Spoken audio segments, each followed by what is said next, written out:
one sometimes gathers that the psychologists have come close to wishing that the IQ test had never been discovered. Not long ago it was thought of as the finest bloom of the psychological discipline. Now the profession is torn in controversy over it, its meaning, its constitution, its social implications. Professor Richard Herrnstein of Harvard is an arch villain in the eyes of many for his studies of IQ and findings that are inconsistent with egalitarian maxims and democratist ideals. I have, by the way, no way of knowing personally whether Mr. Herrnstein's findings are correct, and as a believer in metaphysical equality, I'm perhaps less concerned if they should prove to be correct than others might be, but that is by the way. Dr. Herrnstein's recent book, IQ in the Meritocracy, argues that intelligence is primarily inherited, and that being the case, all efforts to equalize environmental experience will necessarily result in accentuating the results of genetic differences. Professor Thomas Bever of Columbia is a brilliant young professor of experimental psychology who trained at Harvard and is a devoted critic of the doctrine of inherited intelligence. I should like to begin by asking a fundamental, but I hope not entirely naive question of Dr. Herrnstein. Is the usefulness of IQ now effectively challenged, or do objections tend to be ideological in nature? The objections tend to be ideological, but I think the usefulness has been hurt by the politicization of the subject, and I wouldn't venture to predict what the fate of the IQ test is in the United States. I think it's somewhat uncertain at this point. Well, is the scrutiny that is now given to the IQ test, which let us assume was ideologically motivated, has it in fact isolated certain scientific shortcomings and caused a reappraisal scientifically of something which was simply accepted as axiomatically useful? Not that I've been able to trace down. I've looked for such a thing. 10 years ago, the things that I've said in my book and in my magazine article earlier than that were being said in introductory textbooks. They're considered a commonplace for students of psychology. Now they're very controversial, and in between then and now, there's been no data that I know of that would have challenged these findings. Any data that you know of, Mr. Bever? No, I think that a frequent way to view the IQ test now is as a reflection of the structure of social goals, socially desired goals or undesired goals, but goals, for better or worse, that we all live with. The IQ test as a measure of social success, or intended to be a predictor in certain cases of certain kinds of social success, necessarily reflects social issues, and therefore is less likely than many other kinds of measures or experimental studies that we do to reveal anything psychologically interesting.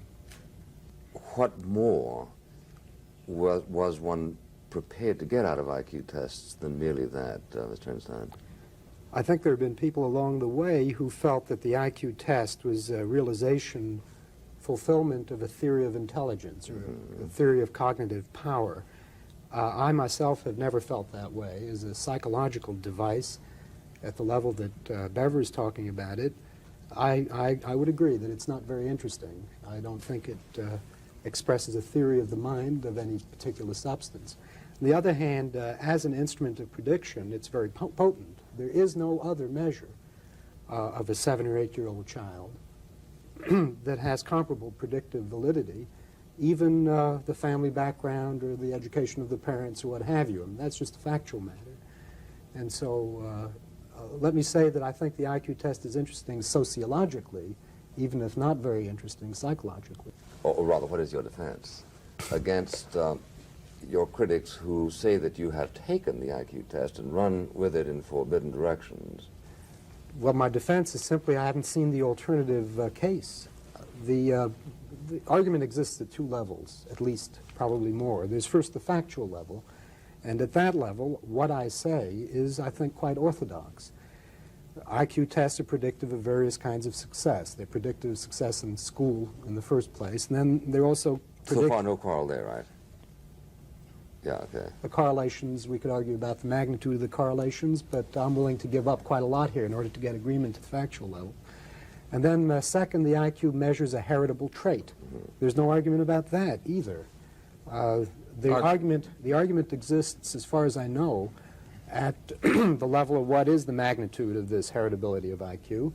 And even there, I might surprise you with my amiability. I'm willing to give up quite a few points there in order to spare us an argument. Well, I would disagree with that. I think that in the absence, as you've indicated earlier, of a theory of intelligence, you've said that the IQ test is a functional predictor that we can sometimes make use of if we don't abuse it. I agree with that. But in the absence of a theory of what intelligence is, I think that it's very unclear what one means to say that the IQ test measures something that is in fact heritable. It's not unclear at all. When you give a group of children, or adults for that matter, IQ tests, you get a group of numbers.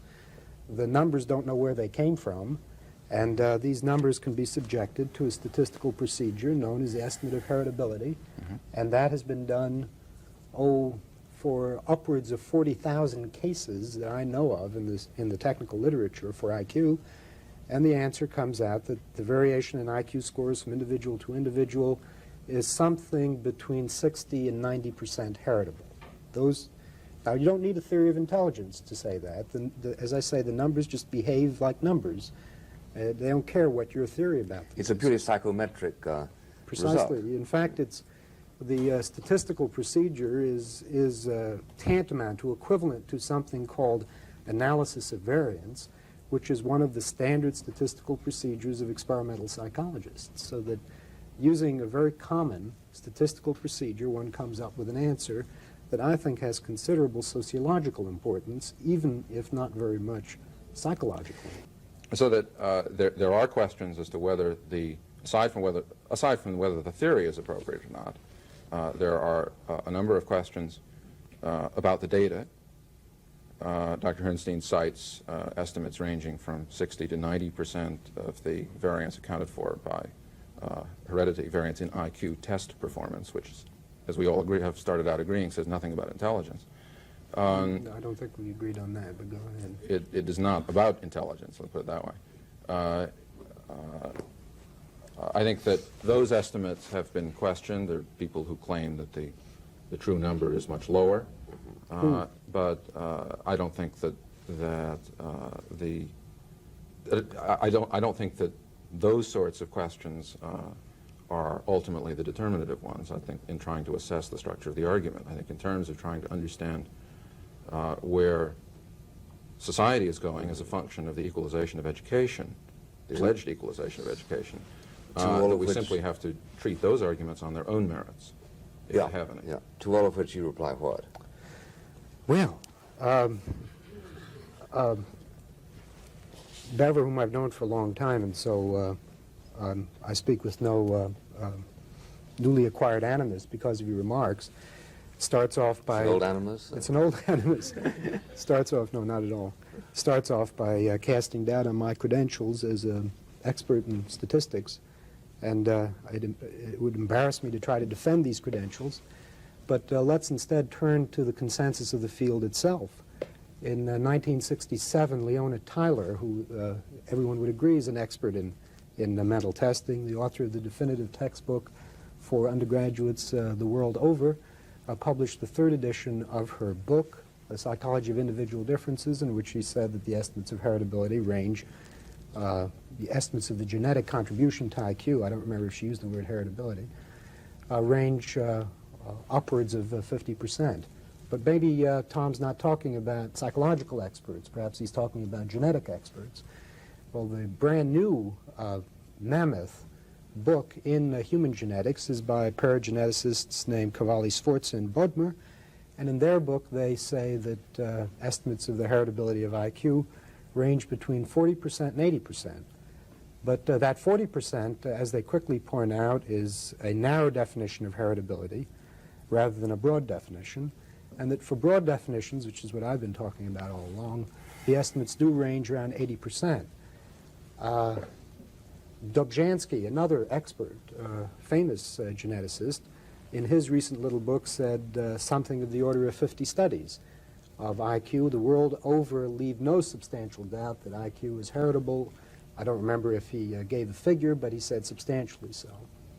And so I think what Tom is doing when he says that the facts are in doubt is engaging in a kind of obscurantism that academics have chosen to face the facts in this subject. And I think they've chosen it because the facts are in fact politically unwelcome rather than empirically so. Or to put it another way, if the facts about IQ's heritability are really in doubt, as Tom says they are, then I know of no psychological finding that is not in vastly more doubt. I didn't say that the facts, I didn't say it's in doubt that there is evidence that something about IQ score is inherited, that some component that goes into a particular IQ score is inherited.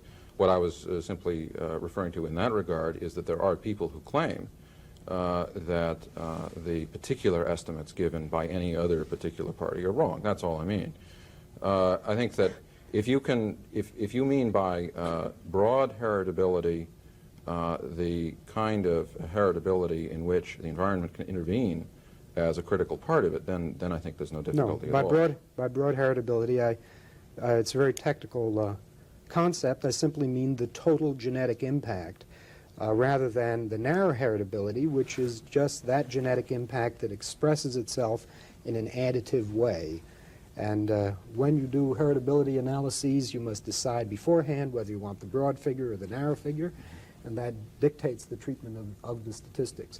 Incidentally, let me say, in a word of agreement, almost any study is subject to certain kinds of criticism, and in that respect, the literature contains lots of controversy. But if you look at the literature, you see that the answers do range in this rather broad range, and I pick a broad range deliberately so as not to step on any particular set of toes, between 60% and about 90%, and that the answers have converged in that vicinity since about 1908 on, which is when these studies were first beginning to be collected in Great Britain. And as the statistical procedures have improved and the database has enlarged, the estimates have narrowed down more closely in the vicinity of 70 to 80%. Okay, well now let's leave that for a moment and go on and ask this question: do you find any necessary social deductions that follow from the findings you're talking about, as opposed to simply suggestive ones? Well, that's of course the very interesting issue. I stated my case in the form of a syllogism, yeah, and I think is the answer to your question. Could you recite that? Well, the syllogism, syllogism-like argument, I should call it, is that if mental capacities are inherited to some degree, and if those capacities are required for success in society to some degree. If high mental capacities are. Yes, if those capacities play a role, in a necessary role in social standing, then it follows that social standing will to some extent express genetic differences between people. And as I view it, if the two premises are accepted, then the conclusion follows. The two premises are empirical and subject to empirical test. And I think there is a component of speculation in there that I'd be happy to make explicit. But yes, I do think that as long as a society values the kinds of traits that IQ tests touch on, however crudely, then it will indeed turn out that society will stratify itself according to genetic differences to some extent. Mr. Bevler, well, do you agree that the conclusion follows from the premises? Technically, no. But I think that Dr.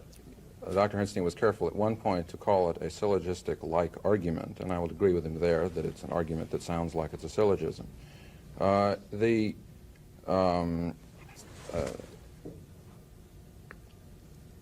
would say that if one wants to, if you want to consider the argument as made, it can be interpreted in two ways. Either it's a rather uninteresting statement, Because it's a truism? Yes, that in a society which ranks people according to what they're born with, that then people will be ranked according to what they're born with. In which case, Dr. Herrnstein has become an armchair tautologist. But the more interesting claim, and which presumably have no interest, but the more interesting claim is the possibility that there's something malicious here, that there's something that we are not in control of, that there are forces that will structure the society for us in ways that we don't wish if we practice the continued attempts to make educational opportunities more available, more widely available. That, I think, is potentially a more interesting interpretation, but has no facts to support it. Well, now, I don't understand that Mr. Herrnstein is, in fact, arguing this. As I understand you, you're simply observing that as you narrow differences here, you accentuate them there, which is not tautologous at all, is it? I.e., if all environmental differences are in fact abolished, then the only residual differences you will perforce ascribe to genetic factors, right? Yes. Now, this is a purely scientific observation, isn't it? I don't see how one can argue with it. That is a tautology. I don't call it an observation. Well, you can have tautologous observations. You know. Those are the ones that were true already, you mean? Well, an awful lot that's true already wasn't perceived. You know, Thales began perceiving things that were always true. Well, actually, I don't mind being held guilty of a tautology if indeed my argument is tautologous. That might be because it is a syllogism. And syllogisms are, in fact, tautologous, are they not? And I think the importance of the syllogism is that it's something we hadn't noticed. We hadn't noticed that a society that succeeds in equalizing all of the social opportunities for success will, perforce, if it values individual differences, end up distinguishing people on reasons other than the social, namely the genetic. That's the tautology, and it's an alarming tautology. There can be such a thing. Why is that alarming? Well, because that's not what people expect to happen as a result of equalization of opportunity, I don't think. You don't think that... If they do, then why are they so upset? You don't think that people expect that it would be a better world than the one we live in at the moment if every person was able to express his or her talents to the fullest extent? Well, I mean, I personally think that's much fairer than a world in which people are not permitted to express their talents. On the other hand, if these talents are somewhat genetic and run in families, then this world, this better world we're talking about, will have social classes. The classes will tend to run in families, and there you are. You'll still have the class struggle. I do feel that society does tend to converge on a collection of human traits that it values. And although our society is pluralistic, and although we may strive for even greater pluralism, there are social limitations on this, that certain kinds of human traits are valuable to virtually any conceivable human society. On the one hand, Dr. Herrnstein proposes the following, that there's a dangerous millennium around the corner if equalization of education really gets out of hand. We remove because it causes environmental despair. difference. Because it will cause despair, I take it. Is that why it's dangerous? No, because I don't know if you mean that as well, but because it will, he claims, lead to a society, I think to paraphrase a quote of his, in which poverty will be inherited like bad teeth, and that people will simply be genetically well, now look, you're jumbling up things here, have. and I'd like to break in just so as you don't give a false impression of what I've said. I've never said that I object to the equalization of education. No, you said you paint the dangerous millennium is how I referred to it. Yes, well, that's your phrase, not Yes. mine. Yes. And as far as I'm concerned, I think we're driven toward equalization of education on other grounds, and we have to face this prospect. What I'm saying is that when education is equalized, then socially equalized, then the differences shown by children and people in schools will be due to their genetic differences. Right, but whether those are socially relevant differences Well, now will be a let's talk question of the about structure that. of the society. Let's talk about that for a moment. Well, let me just make one point before we go on to that, namely that the presumption seems to be that the equalization of environmental opportunity is around the corner in the hands of educational psychologists. I don't mean to say that you necessarily believe or have claimed that, but it certainly is not true. So that what we must be talking about, if we're talking about What's anything, not true? that the understanding of how to educate children and how to structure their Well, I environment. don't pretend to know has what's reached- around the corner. has I mean, reached I don't such- know if we're there or not. Fine, or if we're okay. about to be In that there. case, I think that one has to also admit that some uncertainty as how the social values might change around the corner. So one can't predict that it will be the case that money or other forms of exchange will be the way in which society structures its different levels. I think and, it's time to introduce disperses its some facts reinforcements. into the argument again. I think the argument does, as I say, fluctuate between these Yeah. two levels of, Yeah. of fact and political philosophy. The question that Tom is raising is an interesting one. Does society have to value those things that show up in IQ tests, however crudely? Can't there be a society that values other things perhaps that are not inherited? Well, we have a society that values other things. We don't have a society whose attachments are absolutely hierarchical based on IQ achievement. That's right. So we have it already. We have a society that values people for different reasons. A comedian is highly valued in the society, but he's not necessarily somebody who has very high IQ. No, but you're looking at the conspicuous exceptions. Well, sure. That's the easiest way to do it. But if you looked at the population at large, the IQ is correlated with social standing of the order of 0.5 or 0.7, depending on whose study you look at. And those are the correlations that I'm talking about.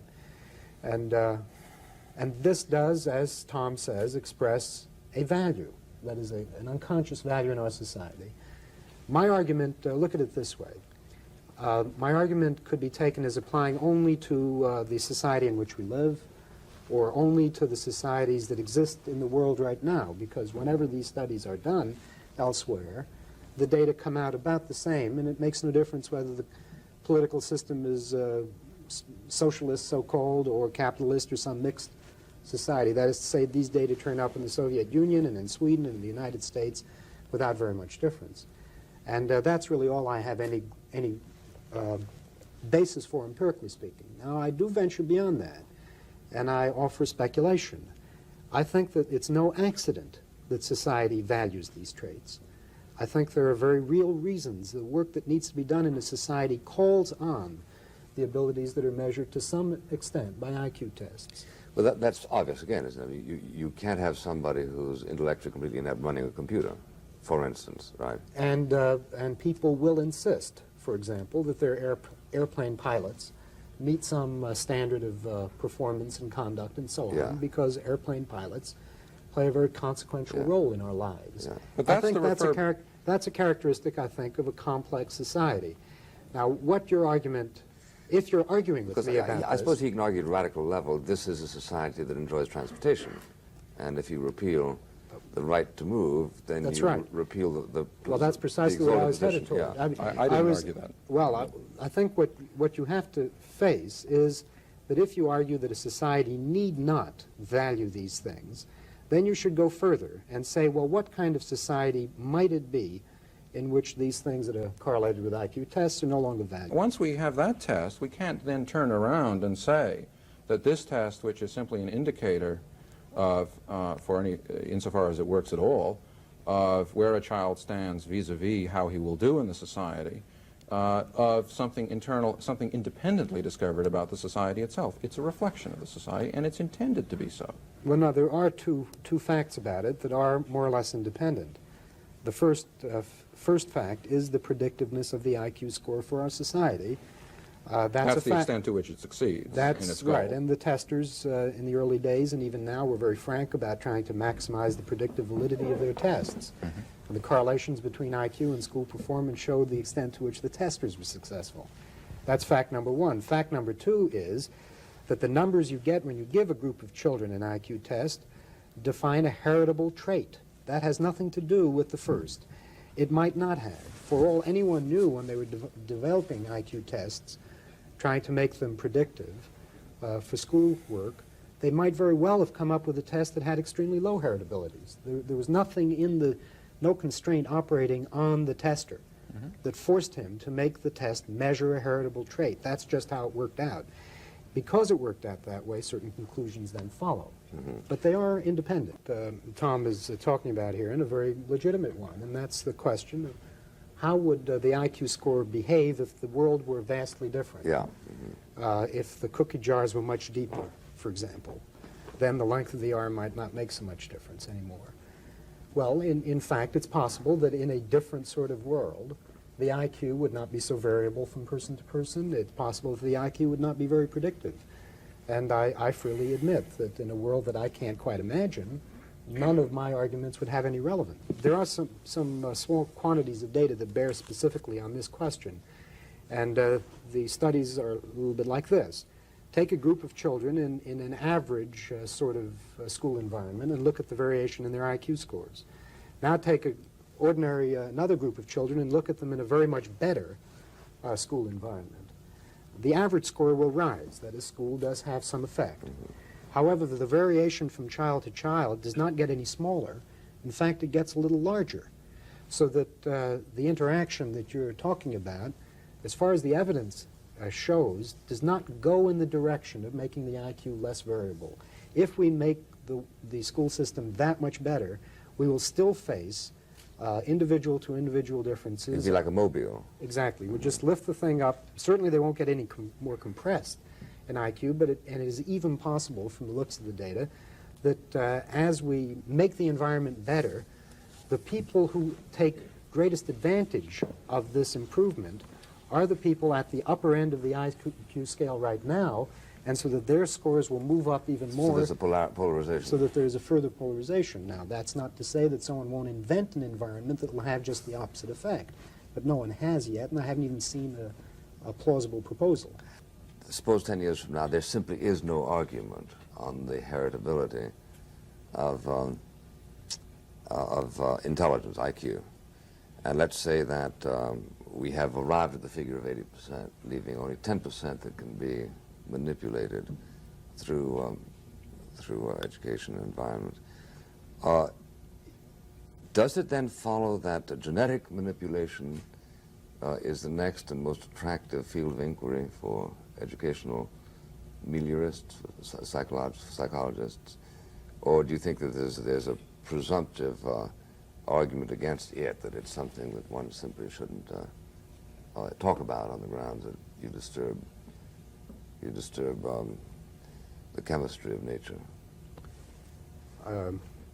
I think there's a presumptive argument against it. On the other hand, I wouldn't say one shouldn't talk about it. I think it's good to talk about these things and maybe even do research on animals and get our understanding of these genetic processes more firmly in hand. The presumptive argument against it is that I simply don't trust the people who run today's states with the power over the genetic future of the species. And the reason for that is that biologists teach us that what is adaptively suitable in this world may in fact not be adaptively suitable in some world that we can't anticipate. That the human species, like any other biological species, has in it an enormous reservoir of variation, genetic variation. And that although that reservoir of genetic variation creates certain social problems right now, I believe it does, for the future of mankind, I think this genetic variation is one of our most precious legacies. And I would very strenuously resist, now this is a political matter. Well, certainly a state-operated one, obviously, but what about a permissive one? Sperm banks and public auctions of Einstein's? Perhaps, but I'd go very slow on this, because I think there is a danger that we reshape the genetic legacy of the species in terms of criteria that will pass. Dr. Bever, why is it that the very techniques that we have used to assess the heritability of such traits as height and hair color and body size, which all have agreed are appropriate techniques to assess the genetic component in those traits, you now regard as inadequate to assess the heritability of intelligence. The techniques being studying the correlations between pairs of people as the blood relationship between those pairs increases from identical twins down to unrelated pairs of persons. If you in fact look at the correlations in terms of IQ, you will find them to be, one, very close to the theoretical probabilities that you would derive if you had generated a genetic model, and two, you will find that they increase with the blood relation. Now, why is that technique which we use to assess height and the genetic component to height now inapplicable to the situation of intelligence? And it is alleged by people who are better trained than I in mathematics that this creates certain problems for applying You've been misled by those people. That may be. Because That may be, but when you do the estimate of heritability of something like height, the statistical procedure converts it into a relative measure. Right. The estimates of heritability are always based on a scale that has the same statistical properties as the IQ. Let me just, I know you weren't asking me, but let me break in here, that in the last few years, experts are beginning to argue that schizophrenia is substantially heritable. And an entity like schizophrenia barely has even the most rudimentary forms of measurement No less connected definition. to it, and yet it's still possible by careful use of statistical procedures to make rough estimates of the heritability of something like schizophrenia. Oh, yes, I'd like to ask Dr. Bever, you sort of slipped by the twin studies, which Dr. Herrnstein talked about quite a bit in his article, the Jensen ones, and he concluded the environment is not very important from those. Now, I know there have been studies recently that have sort of refuted the data of the twin studies. Would you have some comments on why you think they're refuted? The time is short, and it's a complicated issue. Basically, the twin studies have been gone over by some respected psychologists, a respected psychologist in particular, and Dr. Kamen. And he concludes from his review of the primary data involved in the twin studies that they overstated the case, to put it mildly. He has somewhat stronger conclusions in certain cases, but I think that that's certainly one that I would concur with. So as not to leave a false impression on the air, I don't know of any studies, any empirical studies that refute the twin data. There is an unpublished work by this chap at Princeton that is circulating around the country in the oral tradition that purports to have refuted early analyses, but I think it's characteristic of the controversy in the field that unpublished work receives such wide currency.